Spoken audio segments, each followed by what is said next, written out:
তাফসীর রুহুল বায়ান তৃতীয় খণ্ড পৃষ্ঠা নাম্বার 121। মনে হলে নোট করে রাখেন, আমার কথাগুলো ধ্যান দিয়ে শুনিবেন। তাফসীর রুহুল বায়ানের মধ্যে আল্লাহ রাব্বুল আলামিন ওহী নাযিল করলেন, ও আমার মুসা, ফালা জায়গায় যাও, একজন ব্যক্তিকে মাটি দেওয়া হয়েছে, তাকে আবার তুলো, তার জানাজা করো, তার গোসলের ব্যবস্থা করো, তার কাফনের ব্যবস্থা করো। আল্লাহ রাব্বুল আলামিনের দরবারে মুসা দুই হাত তুলে বলতেছেন, মওলাই রাব্বি কারীম, যেই বান্দার কথা মওলাই রাব্বি কারীম ঘোষণা দিচ্ছেন, যেই বান্দার কথা আমাকে বলতেছেন মওলা, সেই ব্যক্তিটা 100 বছর ধরে আল্লাহ গো তোমার নাফরমানি করেছিল, তোমার হুকুম মানেনি, তোমার কথা শুনেনি, তোমার ইবাদত করেনি।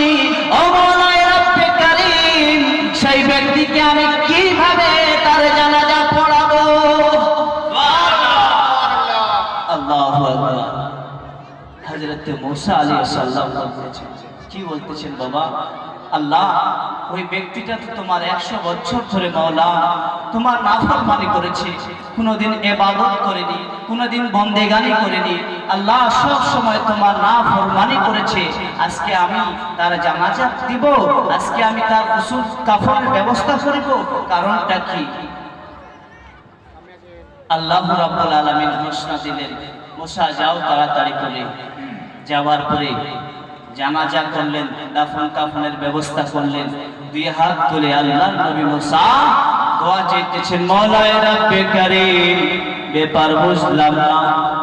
বলতেছেন, ও মুসা শোনো, ও মুসা শোনো, যখন এই বান্দা তাওরীত পড়তো, আমার নাফরমানি করেছে তো ঠিক, আমার ইবাদত করেনি তো ঠিক, কিন্তু আমার নবীকে ভালোবেসেছে। যেই নবীকে আমি ভালোবাসি রে মুসা, যেই নবীকে আমি ভালোবাসি, যে রাহমাতাল লিল আলামিনকে আমি ভালোবাসি, সেই নবীকে ভালোবেসেছিল কিভাবে শুনে? যখন এই ব্যক্তিটা তাওরীত পড়তো, যখন ওই ব্যক্তিটা তাওরীত পড়তো, এক জায়গায় দেখলেন নবীর নাম, সেই জায়গাটা ছেড়ে দিলেন। আবার দ্বিতীয় দিনে দেখতেছেন দুই জায়গার নবীর নাম, দুই জায়গায় সেই জায়গাটাকে মিটিয়ে দেওয়া হলো এবং কি ছেড়ে দেওয়া হলো। আবার তৃতীয় দিন যখন কোরআন তাওরীত পড়ে, তখন দেখতেছেন 8 জায়গায় নবীর নাম। ওই ব্যক্তিটা যখন দেখতেছেন মুহাম্মদের নাম, এই নাম শুনে, এই নাম দেখে মনে মনে ভালোবাসা হয়ে যায়, আর সেই নামে ওই ব্যক্তিটা চুমনে দেয়, চোখে আর মুখে লাগায়। আর আল্লাহ রাব্বুল আলামিন ঘোষণা দিয়েছেন, ও মুসা শোনো শোনো, আমার বন্ধুর নামে চুমনে দিয়েছে মুসা, তার জন্য আমি তার সমস্ত গুনাহ খাতা মাফ করে তাকে আমি জান্নাতবাসী করে দিয়েছি। সুবহানাল্লাহ, সুবহানাল্লাহ। কেউ যদি এখন বলে নবীর নাম শুনে চোখে আর মুখে চুমনে দেওয়া যাবে না, তাহলে বলতো সেই ব্যক্তি ভুল বলছে না সঠিক। নাহলে আপনি উঠান তাফসীর রুহুল বায়ান, খুলে দেখেন 121 মধ্যে 3 নাম্বার খণ্ডে। আর এই কিছু বদমাইশ বার হয়েছে, বুঝলেন তো? কিছু বদমাইশ, এরা মানুষের ঈমান নষ্ট করতেছে। বলে নবীর নাম শুনে চোখে আর মুখে চুম্বন দেওয়া যাবে না, কিন্তু সেই ব্যক্তিকে আল্লাহ রাব্বুল আলামিন নবীর নামটা চুম্বন দেওয়ার কারণে তাকে জান্নাতি করা হয়েছে। বলা যাবে না? কিছু বুঝতে পারবে না? তাহলে নবীর নাম শুনে চোখে আর মুখে চুম্বন দেওয়া বাপ কি যাবে কিনা? একটা দলিল দিলাম, নাকি হাজী সাহেব?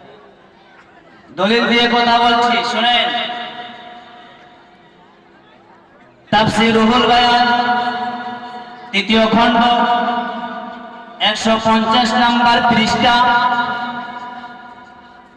150 নাম্বার পৃষ্ঠা। নবীর নাম শুনে চোখে আর মুখে চুম্বন দেওয়া যাবে কিনা, দলিলটা নোট করে রাখেন। আর খুব গুরুত্বপূর্ণ দিয়ে শুনেন, আর যদি আমি ভুল বলে থাকি তাহলে আমাকে দাও, কোনো মানা নেই। কিন্তু বলতে চাই এই হাদিসটা খুব গুরুত্বপূর্ণ হাদিস। হযরত আবু বকর সিদ্দিক রাদিয়াল্লাহু তাআলা আনহু থেকে বর্ণিত, তিনি রাওয়ায়াত করেছেন। বাবা কি বলেছেন শুনেন, বলেন একদিন আমি মসজিদে নববীর মধ্যে ছিলাম, আরো কিছু সাহাবীগণেরা ছিল গো। দয়াল নবী রাহমাতাল লিল আলামিন ওই মসজিদে নববীর খাম্বার কিনারা বসে পিঠ মোবারক টেক লাগিয়ে এইভাবে আরাম করতেছিলেন। ওই সময় যখন আজানের সময় হয়, আল্লাহর নবী আল্লাহর হাবিব বলেন, ও বেলাল যাও গো যাও, তোমার মধুর সুরে তুমি এবার আজান দাও। দয়াল নবী রাহমাতাল লিল আলামিন বলতেছেন, বেলাল যাও তুমি মধুর সুরে এবার আজান দাও। যখন হযরত বেলাল মধুর সুরে আজান দিলেন, আশহাদু আন্না মুহাম্মাদার রাসূলুল্লাহ, যেমনি বলেছেন বাবা হযরত আবু বকর সিদ্দিক সেই মসজিদে নববীর মধ্যে ছিলেন। বাবা আবু বকর সিদ্দিক সঙ্গে সঙ্গে নবী মুস্তাফার নাম শুনে চোখে আর মুখে চুম্বন দিয়ে দিলেন। সুবহানাল্লাহ সুবহানাল্লাহ। হযরত আবু বকর সিদ্দিক চোখে আর মুখে চুম্বন দিলেন, এইভাবে হাতটা বুলালেন নবী মুস্তাফার নাম শুনে। কি শুনে? নাম শুনে চোখে আর মুখে চুম্বন দিলেন। আজানের শেষে সমস্ত সাহাবীগণেরা নবীর দরবারে আরজ করলেন, ইয়া রাসূলুল্লাহ, ইয়া হাবিবি, হুজুর গো আপনার কাছে একটা ফরিয়াদ জানাতে চাই। আল্লাহর নবী আল্লাহর হাবিব বলতেছেন, কি ফরিয়াদ জানাতে চাও, কি বলতে চাও বলতে পারো নিঃসন্দেহ হয়। সেই সময় বলতেছেন, ইয়া রাসূলুল্লাহ, ইয়া হাবিবি, হুজুর গো আমার মা বাবা আপনার পায়ের তলে পদতলে কুরবান, একটা কথা জিজ্ঞাসা করতে চাই। বলতেছেন, বলো বলো, দেরি করিও না। ওই সময় বলতেছেন, ইয়া রাসূলুল্লাহ, ইয়া হাবিবি, হুজুর আপনার নাম শুনে চোখে আর মুখে চুম্বন দিয়েছেন হযরত আবু বকর সিদ্দিক। এইভাবে কি আমরা করব? এইভাবে কি আমরা করতে পারবো? আল্লাহু আকবার। দয়াল নবী কত সুন্দর ভাবে জবাব দিচ্ছেন শুনেন। বলতেছেন, ও আমার সাহাবীরা শোনো শোনো, ও আমার সাহাবীরা শুনে নাও শুনে নাও, ও আমার সাহাবীরা ধ্যান দিয়ে শোনো গো। যারা আমার খলিফা হযরত আবু বকর সিদ্দিকের মতো করিবে, আমার নাম শুনে চুম্বন দিবে, আমার নাম শুনে চোখে আর মুখে লাগাবে, আমি নবী মুস্তাফা বলতেছি গো, ওর জন্য আল্লাহ রাব্বুল আলামিন তার সমস্ত গুনাহখাতা মাফ করে দিবেন, আর এবং কিয়ামত পর্যন্ত তার কোনদিন চোখের সমস্যা হবে না। সুবহানাল্লাহ। বুঝলেন? এই মুমতাজুল কি বলে রে, চোখে আর মুখে চুম্বন দেওয়া যাবে না। বুঝলেন তো? কি পড়ালেখা করলো কিছুই তো বুঝলাম না। আল্লাহু আকবার। আল্লাহর নবী আল্লাহর হাবিবকে যে ব্যক্তি ভালোবাসবে সেই ব্যক্তির জন্য, আহারে এটা শুধু নয়, সেই ব্যক্তির জন্য জান্নাত ওয়াজিব হয়ে যাবে। কেননা সহিহ বুখারীর মধ্যে হাদিসটি প্রমাণ, যতক্ষণ পর্যন্ত আমরা নবীকে নিজের জানের চেয়ে বেশি, নিজের আওলাদের চেয়ে বেশি, নিজের বাচ্চার চেয়ে বেশি, নিজের মায়ের চেয়ে বেশি, নিজের সন্তানের চেয়ে বেশি, নিজের স্ত্রীর চেয়ে বেশি, যতক্ষণ পর্যন্ত আমরা নবী মুস্তাফাকে ভালো না বাসবো, ততক্ষণ পর্যন্ত আমরা ঈমানদার হতে পারবো না। তাহলে বুঝা গেল নবীর নাম শুনে, অর্থাৎ কি নবীর নামেই আমাদের ঈমান রয়েছে।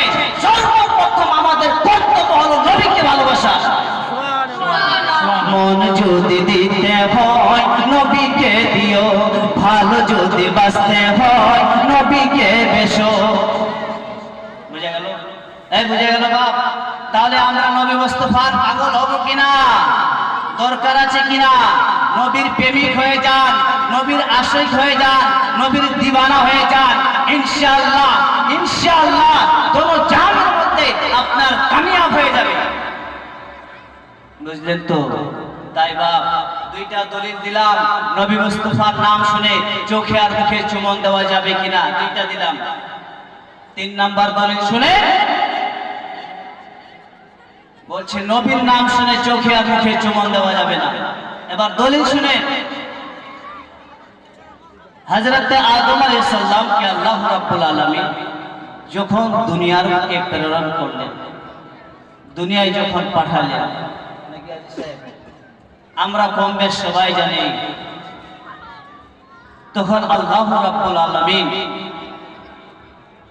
রাব্বুল আলামিনের কাছে হযরত আদম ফরিয়াদ করলেন, মাওলায়ে রাব্বি করিম, ওগো মাওলা, আপনার সমস্ত ফেরেশতাগণেরা আমার পিছনে পিছনে জিয়ারত করতেছে, কারণটা কি? প্রথম পারায় রয়েছে, পরে যে পড়লে কোরআন খুলে দেখে নেবেন। সংকীর্ণ একটু উদাহরণ দিয়ে বোঝাতে চাই যে নবী মুস্তাফার নাম শুনে চোখে আর মুখে চুমন দেওয়া যাবে কিনা। বুঝলেন তো? ওই বক্তা বলছে যখনই সুন্নিরা নবী মুস্তাফার নাম শুনে আজানে কিংবা একামতে সঙ্গে সঙ্গে টিটকারি মারছে, কি মারছে বাপ? ব্যঙ্গাচ্ছে আমাদেরকে। কোনদিন হাদিস কোরআন ঠিক করে গবেষণা করেছে কিনা বুঝলাম না তো, কিন্তু আমি বলি শুনেন, নবী মুস্তাফার নাম শুনে হযরত আদম আলাইহিস সালাম পর্যন্ত চুমো দিয়েছেন। ফেরেশতাগণেরা যখন পিছনে পিছনে জিয়ারত করতেছেন, মাওলায়ে রাব্বি করিম, ওগো আমার মাওলা, আপনার সমস্ত ফেরেশতাগণেরা মাওলা, তোমার ফেরেশতা সমস্ত ফেরেশতাগণেরা মাওলা, আমার পিছনে পিছনে কারণটা কি বুঝলাম না তো। বলতেছেন, ও আদম শুনে নাও, শুনে নাও, আমার ফেরেশতাগণেরা তোমার পিছনে পিছনে এই কারণে তোমার পিছনে আমি আমার নবী মুস্তাফার নূর দিয়েছি। বলেন সুবহানাল্লাহ, জোরে বলেন। বলতেছেন, মাওলায়ে রাব্বি করিম, সেই নূরটা সামনে হলে একটু আমিও দর্শন করতাম। তখন আল্লাহ রাব্বুল আলামিন একটা আংটির মধ্যে নবী মুস্তাফার নূরটাকে দান করিলেন, সেই জায়গায় নূরটা দিলেন। যখন দিলেন সঙ্গে সঙ্গে সেই নূরটাকে দেখে 2 হাত বোলালেন, নামে এভাবে চুম্বন দিলেন, সাল্লাল্লাহু তাআলা আলাইহি ওয়াসাল্লাম। তাহলে বোঝা গেল আদম আলাইহিস সালামেরও সুন্নত।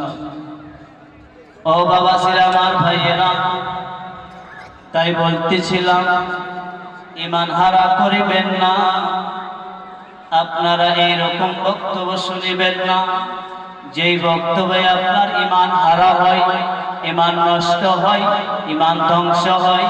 দলিল দেয় না, রেফারেন্স দেয় না, শুধু বক্তব্য করে চলে যায়। ও বাবা সিরা, আমার ভাইয়েরা, প্রয়োজন পড়লে একটা দলিল আপনারা বারবার রিসার্চ করে দেখবেন। ও মায়েরা গো, ধ্যান দিয়ে শুনবেন, যতক্ষণ পর্যন্ত নবী মুস্তাফাকে আমরা ভালো না বাসবো, জানের চেয়েও বেশি, প্রাণের চেয়েও বেশি, অতক্ষণ পর্যন্ত আমরা কামিলে মুমিন হতে পারিব না।